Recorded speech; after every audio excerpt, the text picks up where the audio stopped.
In this secret episode, we bring you the voice of a wisdom keeper, a bridge between ancient truths and future possibilities. Auntie Ivy Smith. This sacred story is a global message for humanity, and it comes with a responsibility, dedication, and accountability to how you conduct yourself. So when I got this done, I knew it was a big job, a walk with the message, which comes back to working from unconditional love to bringing action. Auntie Ivy has traveled across more than 30 countries, self-funded and led by spirit to carry the heartbeat of the indigenous peoples in the world. She walks in the memory of her ancestors, with a face marked by sacred stories and a heart ignited by justice. We've always had the solutions. Our wealth is looking after each other. Our wealth is sharing. In this conversation, Auntie Ivy shares the vision of a global treaty, one not owned by governments, but held in reverence to Mother Earth. She speaks of ancestral technology, ancient medicine, and the rise of the youth, right to lead with heart and harmony. We have the solutions, and we want to share, train, upskill people that want to be a part of this movement. And we are ready now to start today to save tomorrow. Let this be more than a conversation. Let this be a movement, a ripple, a call to remember who you are and what we are here to protect. Please come and sit with us so we can share our truth, our wisdom, our knowledge. Join us, listen deeply, and if your heart is moved, act. This is the time now. We're calling you home. This is Women as Agents of Change. Here is Auntie Ivy Smith. Hi, everyone, and welcome to Women as Agents of Change podcast series. I am your host, Liza Florida, and today's podcast is brought to you by 8 Billion Podcast in partnership with the International Peace Bureau. Now, many of you guys are tuning into this podcast series, and this one, I have a very special guest. She is actually one of my dear friends. We've had a chance to meet several years ago, and her and I have been talking about something that's near and dear to us passionately, which is about the indigenous communities. So I'm deeply honored to present to you guys Auntie Ivy Smith. So welcome to the Women as Agents of Change podcast series. How are you doing, Auntie? Good, thank you. It's great to be on here and to be able to share, many voices of others. Awesome. Now, Auntie, I've had a chance to know you for many years. And for obvious reasons, there's been an introduction of who you are. But could you tell us a little bit more about your background and what led you to the work of Indigenous advocacy and peace building? I think it's a combination of passed down knowledge from my grandparents. Also, at a young age, I realized through our lineage, I had gifts where I could feel and see. And also from my journey of experiencing what our Indigenous people, more so in Polynesia, Aotearoa, Australia, Oceania, have experienced, made me realize that I want to be there to bring a voice of change.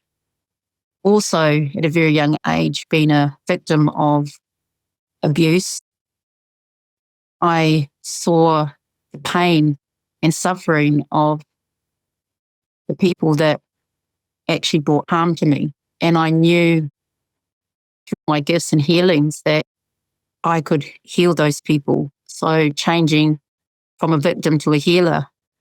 And as I mentioned, my journey in observing what our Polynesian people went through in Pacifica, I just knew that I could bring change. So, did you want to share? I know that many people are always curious about what's tattooed on your face. Would you like to share with the audience a little bit more about that? Yeah. So, this sacred story is a global message for humanity, and it comes with a responsibility, dedication, and accountability to how you conduct yourself. So when I got this done, I knew it was a big job, a walk with the message, which comes back to working from unconditional love to bringing action to look after what gives us life.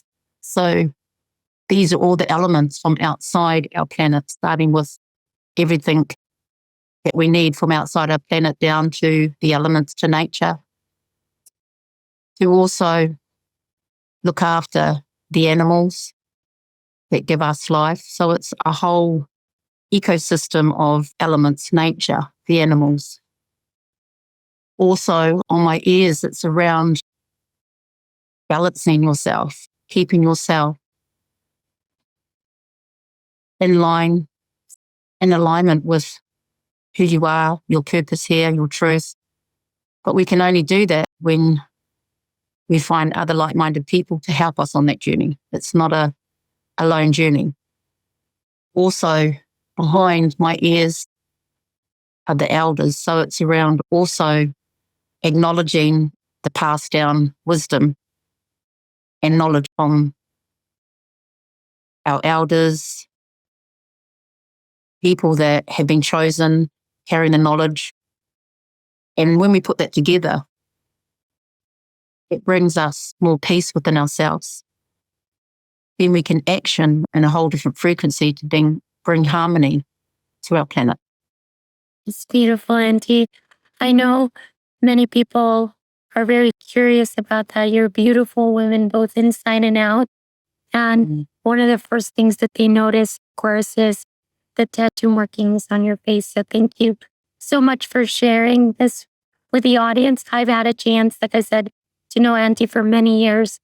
So we have such deep, profound conversations about the way we see the planet, the connection of the indigenous communities, and how all of this needs to be shared with many of you guys. I think there's an interest right now to really deeply connect with the land and the people.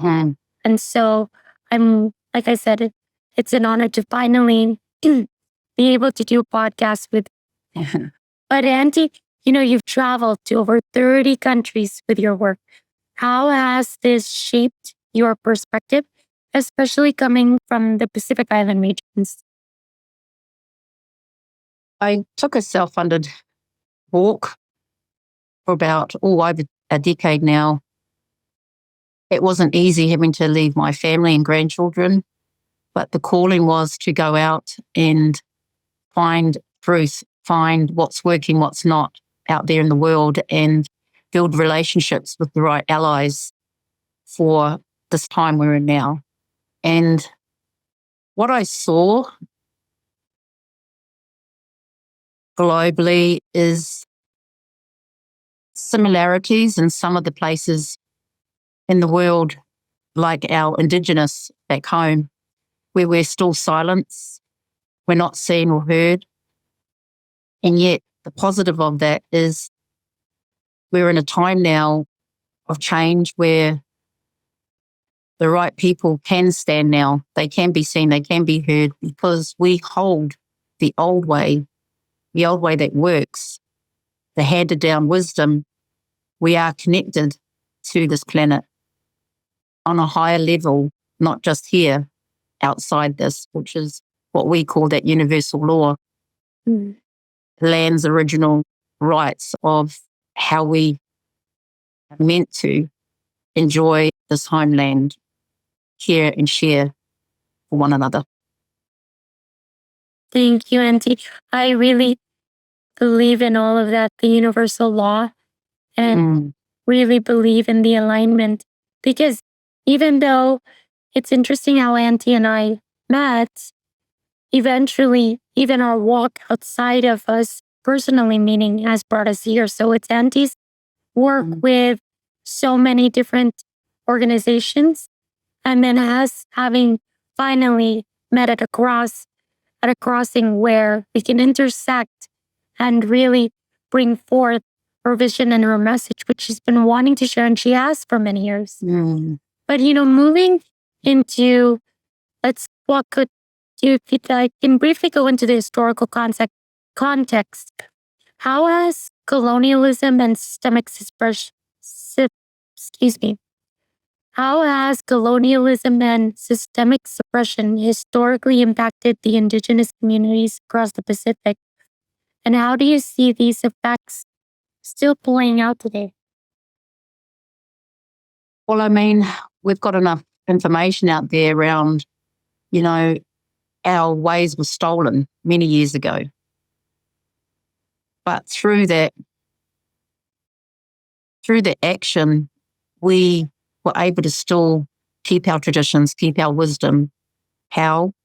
Because our spirit is still with us, because we are connected to the lands. And that's the message that humanity need to understand, is the disconnection through behaviours from the past was behaviours of greed, control, death, racism. And that came from a small group of people that have continued right to this day to present those behaviours. However, even though our indigenous people worldwide have struggled, what has kept us still here is the old ways that got handed down, and we're still living those old ways. We're still not giving up. Our spirits haven't been lost in some sense because of our faith, our connection to what gives us life. And that is what I know when I went on my walk, what needs to be shared and handed down to other people so they can understand why our indigenous act and behave the way they do. How do we do that? Is around like-minded people helping us to get that voice out there, to share our knowledge and wisdom and support the projects that have solutions, and they still work because we're still living that old way, which we need to go back to today to save our tomorrow. Yes, I agree, Auntie. I think everyone can feel it. They can sense it with as much as there is a lot of the global events that have taken place and are still ongoing. I think that even people across the world are really starting to notice that we've got to go back to the simple ways where we really respect everything. And it starts with respecting each other as human beings, and most especially Mother Earth, because I know you're such a big proponent of the healing of Mother Earth. Now, with that, Auntie, why is it crucial for the indigenous traditions and voices and governance models to have a central place at today's decision-making tables? As I said, for many years till now, we've been silenced. Why we need a seat at some of these roundtable gatherings is we've always had the solutions, and they're very simple. And because a lot of the solutions are not profit-based is why we're not seen, we're not able to talk, because we run within our structure, our system, our lives with a different wealth. The old way of wealth, of power, control, silencing people is not our way. Our wealth is taking care of what gives us life. Our wealth is looking after each other. Our wealth is sharing. Our wealth is gratitude of abundance of what we have. And so, why people don't want us to come and sit at the table is when we actually open those doors for people to come and sit with us, to feel the simplicity, to show people that we've been hijacked around materialism. On social media, we are getting distorted by fear and control. And when we come and sit amongst these modern platforms, we bring common sense. People can feel us. People can see truth. People can hear truth. And when we present our old ways of working, we can share that knowledge. We know how to clean the waters. We know how to look after our lands. We know to fix the problems of today. Yeah. And why we need to sit there is it doesn't take much time and energy or money to start the cleanup. Yes. And Auntie, you've been talking about this. You've not only traveled like 30 countries, you've been doing this for many years. You're self-funded. You go and represent many indigenous cultures globally. So not even just the Pacific where you're from and Oceania, but even everything from the native tribes all across the globe. So there really is a need for a lot of representation at the table. I know you've mentioned to me that you've traveled, and often many times other leaders have traveled to only be like their voices haven't been heard, and they go back sadly to their communities with everyone having hopes that something is going to change, and nothing has really changed. Excuse me.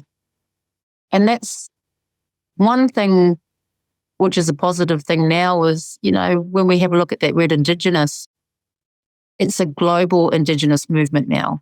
And there are a lot of indigenous other cultures that also were not seen and heard. And now we're standing together. And this is,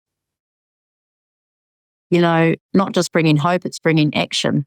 And we're all coming together talking about what worked and how we need to action that. So, the relationships are building worldwide now in the indigenous movement. Yeah. No, absolutely. And with that, it's a great way to segue, to the audience. You'll hear me always reference back to me and Auntie having many conversations for the last 3 years.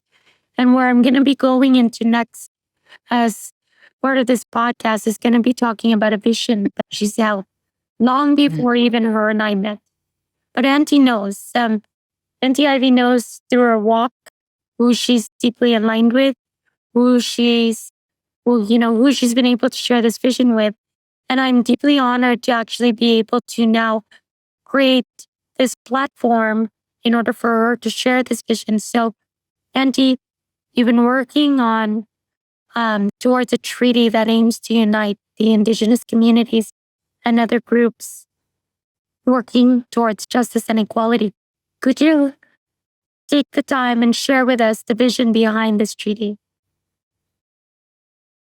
Vision behind this treaty came quite some time ago when I was quite young and represented our country. I think when I was around 25 in a political forum.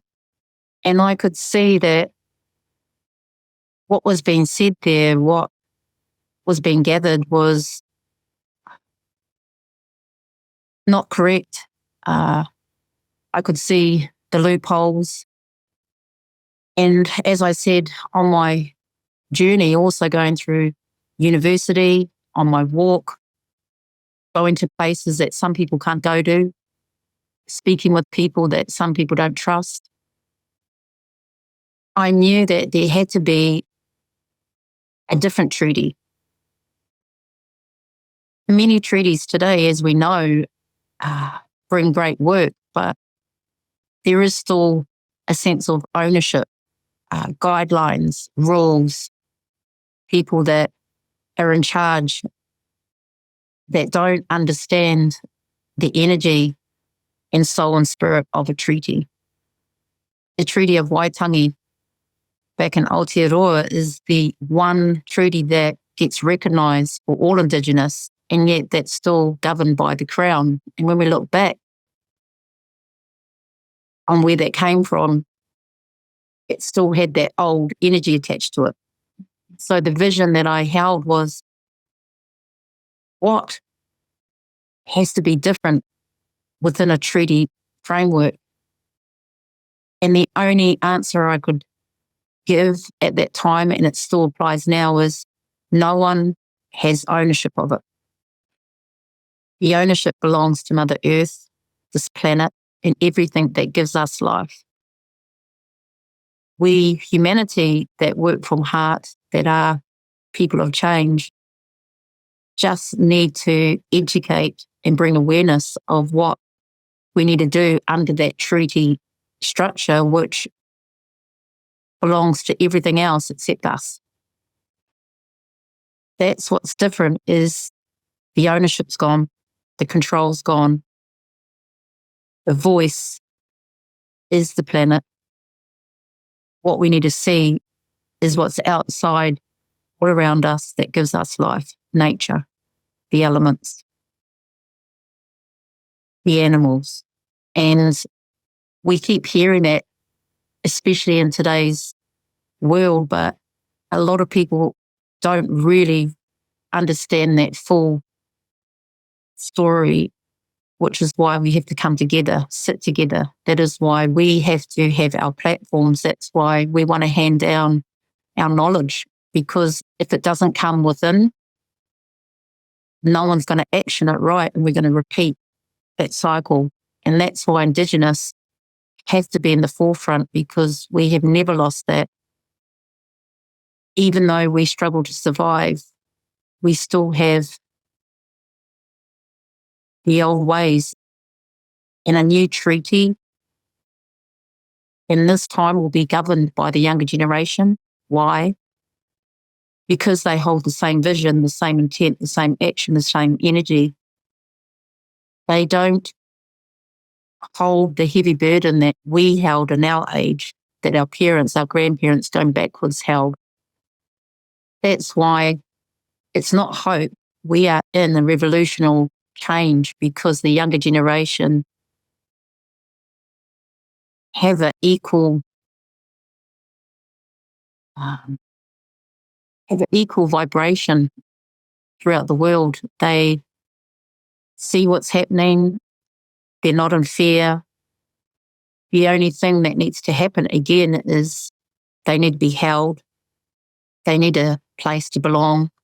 And that is my work, where I have worked really hard to build a relationship with over about 200 frontline ambassadors worldwide, from environmental lawyers to policymakers, who will uphold this treaty because they had the skill base, they have the right heart, and they are ready to stand strong. I love that, Auntie. We've always talked about everything was always in timing, in divine timing. And like I said, for the many years that I've known Auntie, that's always been a vision she's held in her heart.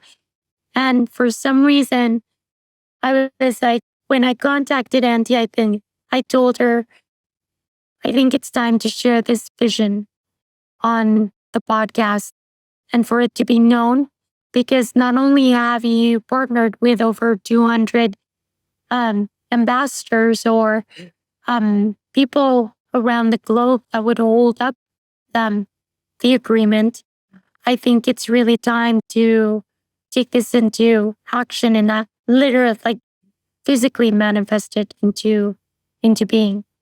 And so towards the end, I'll actually ask, or we'll put a call out to what you're looking for, if other people are interested in learning more about the treaty and how they can join, get more specific details. But another area that you are deeply passionate about is youth leadership and next generation. So you mentioned the rise of Indigenous youth leadership in Aotearoa and beyond. How do you see the younger generation shifting the paradigm of governance and advocacy? I mean, as you see on social media, as much as they want to show us, the younger generation is standing strong.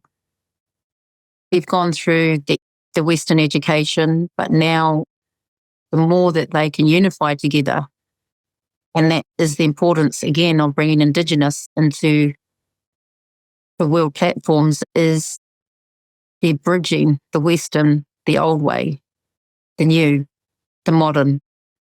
And that's why we are in a whole different vibration, because they all are bringing their skill base. But when we bring it back to the anchoring, the root of what's needed with the younger generation is why, for example, in Aotearoa, you saw the young MP, Hana, who stood strong against the government wanting to take away our indigenous rights. And she spoke her truth. She ripped up that submission, and the haka started. That haka wasn't in an aggressive way. The haka was there to send a message out that we aren't standing in fear. We're not going to be silenced.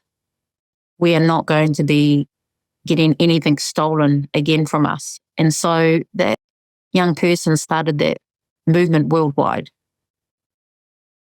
Many young people are standing in new leadership. Hence why the younger generation is who I'm concentrating on, because they are our future. However, they still need that guidance. They still need the elders to wrap around them, give them praise. And also, they need to, our responsibility is to make sure they don't burn out, to make sure they're looked after. And that's why I, as many people know, answer my phone, sometimes speaking to 5 to 10 different people a day in different countries, because I keep that line open. I keep those relationships safe. I'm that trusted person that many of them look out for, that one person can make a difference. Yeah. No, absolutely. Are there any other ways, Auntie, that we can guide and support the young leaders to carry forward this ancestral wisdom while creating these new pathways? Look, I've been to hundreds of summits, conferences. I've gone and represented our people at the UN, etc. And what happens with the structure is some people get funded, some people have no means of getting to these platforms, but it continues to repeat the pattern where people come and people go and nothing gets done. People come and share their hearts and they leave with broken promises. There's so much talk. There's little action of sharing resources. What we keep talking about today is everyone's focusing on the governments, which is a whole nother story in itself. But when we have a look at, on a micro, macro level, the call out is whoever has resources to share. When we unify and unite in numbers, change can happen faster. The young people are ready,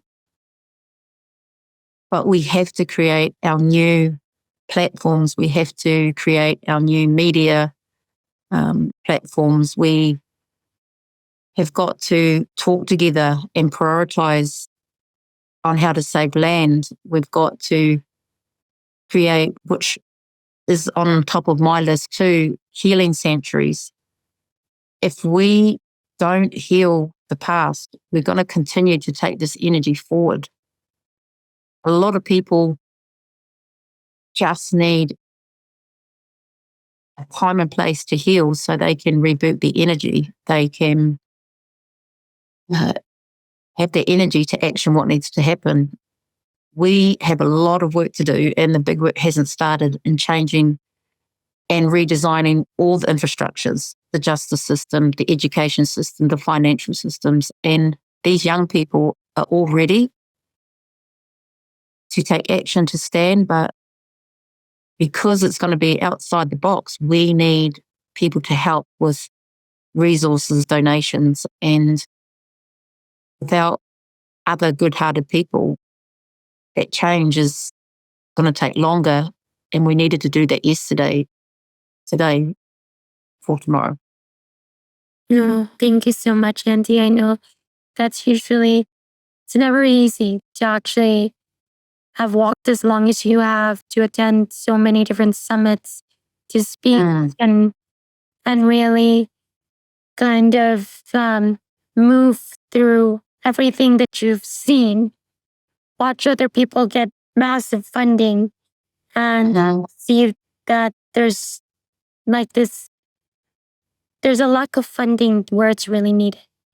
And that's what's actually getting presented on the platform, is a lot of these women here are really, whether they're nonprofit organizations or grassroots efforts, most especially in the indigenous community space. Auntie would know, most especially with her walk, as long as she has, we've said this many times, she's been self-funded because she goes into these areas and into the remote places, and she has connections with them. And every time, many of these leaders are also reaching out to Auntie. It is going to take out of the box thinking. It's going to take a lot of people, not only the women, to really stand in their true power, to really call out for some action. But we're here, and it's just an opportunity for many of you guys in the audience. If, like I said, if there's any way that you're interested in any of this that Auntie presents, let me start going down this part where we do this call for action, Auntie, because you've emphasized the importance of solutions rather than conversations. What are the key solutions you propose for building lasting peace and justice for the Indigenous people? Look, the solutions are allowing us to do our work. All we're asking is for minimal support so we can survive, first and foremost. Also, we have our ancestral technology. A lot of people today are spending millions and billions on creating all this new technology, which is wasting time and money. We have the answers. We just need sometimes minimal financial support to share this ancient technology. The more we can share the answers to the problems, we're going to be able to fast track this cleanup. We will be able to allow humanity to work from heart, not from here, to be in connection with their whole self, which will change the whole behavior, which our younger generation needs to see. They will mimic what's happening now. And this is the most important time and place where we're losing our younger generation to technology. The adults are tired and are struggling just to survive. It's not that they choose to allow their children to sit in front of boxes. It's because of what's happening out there, where we're still getting distracted by the media.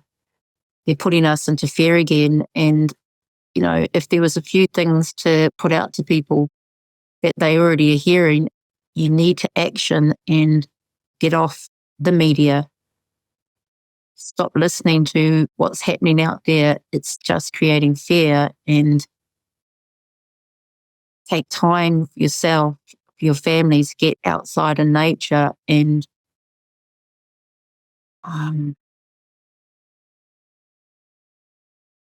that's the one thing that all I can say is I have people ready.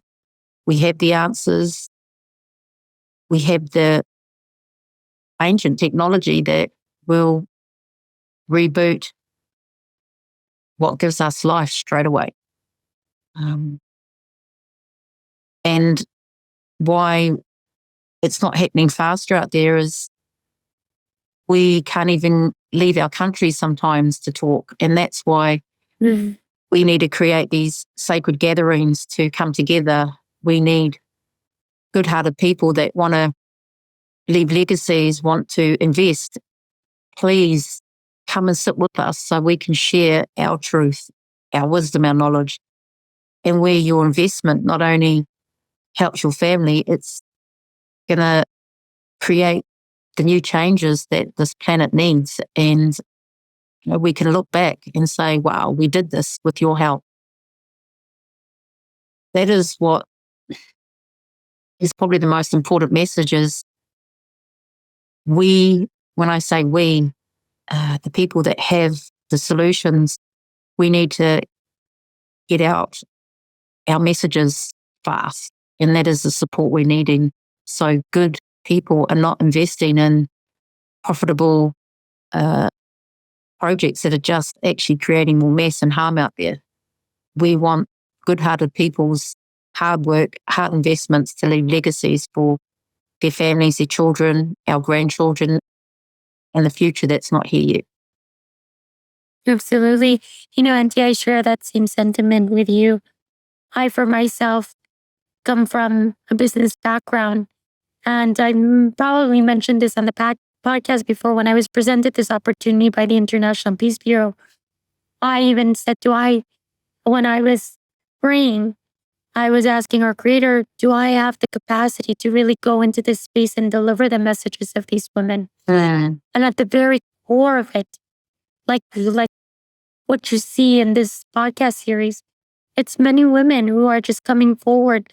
I know that there's a need from the global international community for funding, but there's also this need for many people to just step up, whether they can either share in their gifts, in their services, in different spaces.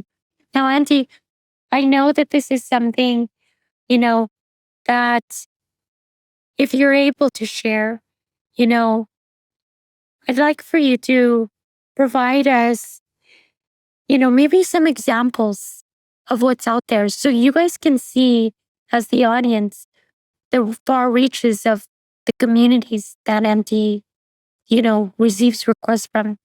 So if they're we'll cover the treaty after this and the time frame and the work that's involved with that, Auntie, but why don't we give the audience a look into some of the projects that are, or some of the needs of the indigenous communities that are brought forth to you? Because many people don't know, this is sometimes the same things that are asked of, but until they really take a deeper dive into what's really happening in some of these indigenous communities, I think it would be great for you to share if you're open to doing it. Firstly, one of the projects that I've been wanting to call out for is for funding to be able to take a film crew to film the last sacred wisdom holders with the solutions of what we need. If we don't record them, we're going to lose them. And a lot of these places don't allow people, they don't trust people to come in to these places. And I've built that relationship. They're waiting for me to come back to record. So that is one thing. We have to record the ancient wisdom and knowledge so we can hand it down to the next generations. Some of the projects, for example, here across in Aotearoa, Polynesia, Australia, we have our sacred medicines that can fix all issues. Yet we're still silent. We don't have the money to create the businesses to share the medicines in a production line that can help the whole world. And why we keep getting silences, again, the big companies want to make profit. We don't want to make profit. We want to heal people. Mm-hmm. So we have the answers to save humanity from more health problems. Then we've got our solutions of our old ways to clean the waterways. We have solutions that create free energy. We know how to clean our soil, our foods, but when companies keep coming and poisoning the lands, poisoning the waters, we're getting nowhere. What we need help with is for people to help us buy our lands back. So then we can start working together and forming relationships and allies to protect us. Because if people, I hear many people say in different countries, oh, well, why should we help? We're not getting affected. The times are coming very soon when poisoned waters are going to reach your households. The food systems and structures are going to be getting more poison in them that it's going to start reaching your homes more. All we're asking is we need help so we can protect the waters in our homelands that can generate and flow clean water to your homes. We can start growing our harvest of the foods that we need to help heal our bodies.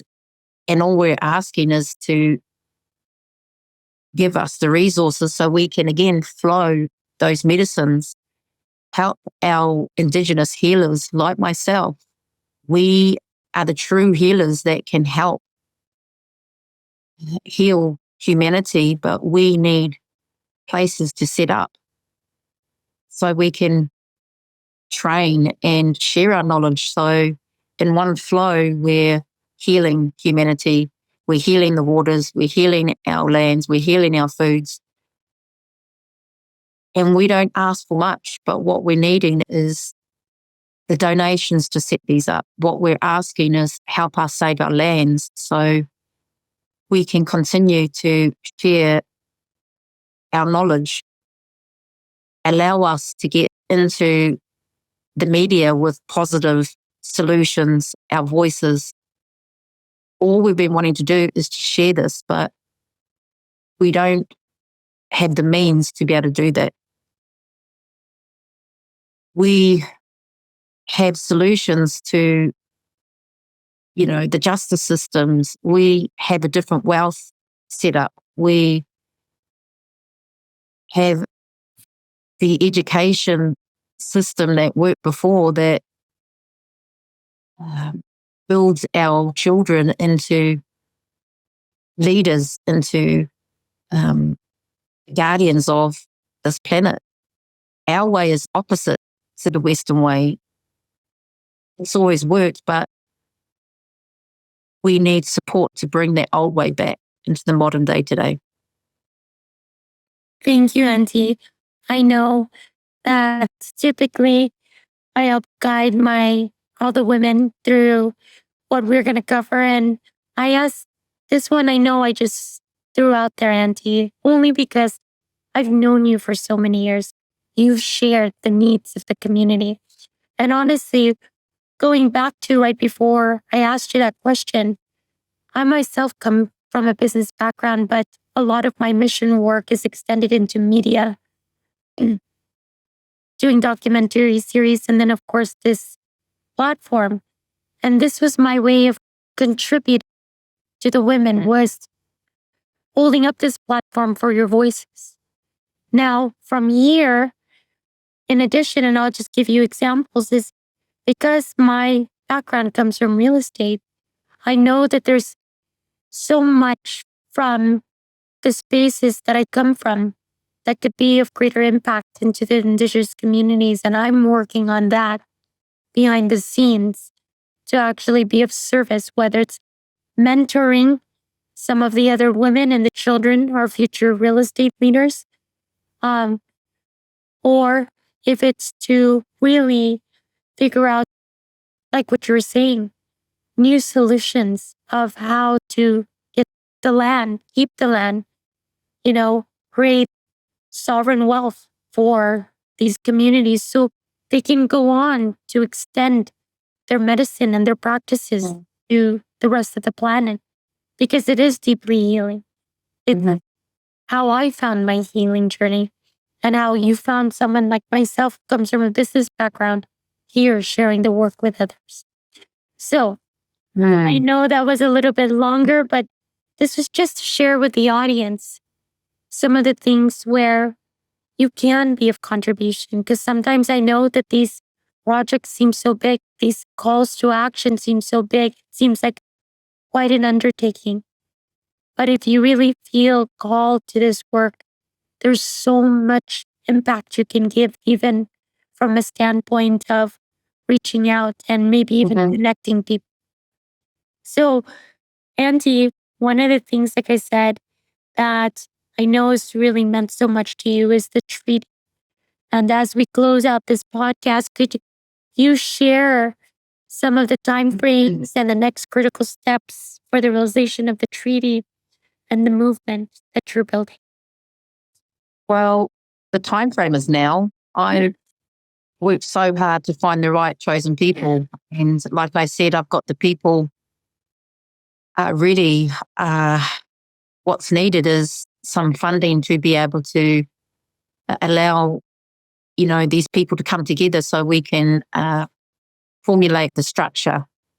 So it's just a matter on good-hearted people helping so we can start this process, get it bulletproof to present to humanity. And I have the right people waiting. Like you use the word sovereignty, I've got elders, the guardians, the younger generation that all have their skill bases, and all I'm needing is support to create one gathering so the right people can get called to sit with us, hear what we want to create to bring a movement of peace back to humanity, which will create a harmonic frequency back to this planet that will then start the cleanup to our waters, our lands, our animals, our planet on a whole level, not just within our planet, outside our planet. And I'm the person and bridge and voice to ask for that call out of support. One, to record what we need to record. Two, to hold a summit to gather the people to be able to share what we need to do next. And we're ready to receive support to take action. Thank you, Auntie, for sharing that. I will actually leave for anyone who is interested, please, and is tuning in, please check the description box for Auntie's contact information, because we really are. I mean, you know that you have me as someone that is deeply committed and passionate about this treaty, Auntie. And anyone, like I said, in the audience that deeply feels pulled to be of service or be of contribution in this treaty, please feel free to reach out to myself, and I can connect you to Auntie or directly to Auntie. She's really great at gathering others to and really making this happen. Now, Auntie, all of these podcasts run so fast, and I know that there's so much to cover, but it's one of the things that I wanted to at least share, or have you share, excuse me, as you close out. You often speak about the healing and sharing the load as a way to move forward. What message would you like to leave for the listeners around the world about collective healing and unity? we're in a movement where we have to heal to not carry those past pains into today's movement, so we can role model different behaviours to our children, the younger generation. It is crucial. But the only way we can do that is through true healing, to support the people like myself and many others that have the wisdom, have the knowledge. We are here and we need help so we can heal in greater numbers. Please reach out to me to hear how you can help other healers to open centres globally. We are in a movement today where the modern behaviours are taking over and more people are creating all this new modern healing, which is distracting the real healing. So what I ask is for people that need healing or people that want to help heal humanity, please reach out to myself, who I can reach out and get the other global healers support so we can fast track this cleanup. There is so much homelessness out there. There's so much addiction, people not getting the basic needs. And we're in 2025. We have the solutions and we want to share, train, upskill people that want to be a part of this movement. And we're ready now to start today to save tomorrow. Beautiful, Auntie. For that message is deeply profound because the world is calling out for it. You can hear the planet. And many people are definitely going through a massive awakening. And the only way to move through that is really the healing of our bodies, our spirit, to create this unity, this profound unity. So thank you, Auntie, for sharing that. Would you like to share any final messages?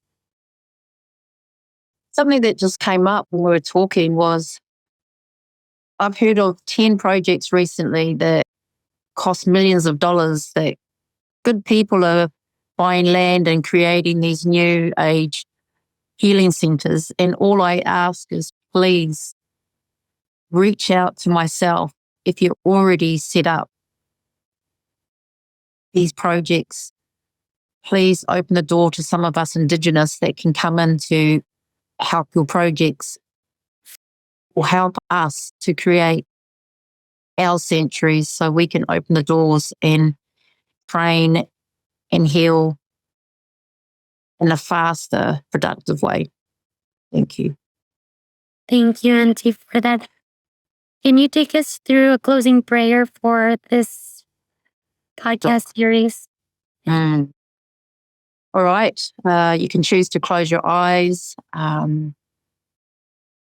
just ask for us to take a breath and acknowledge breath of life. So let's take a breath in and calmly breathe out the energy that we don't need within us to be able to open up and give room for new energy to come within us.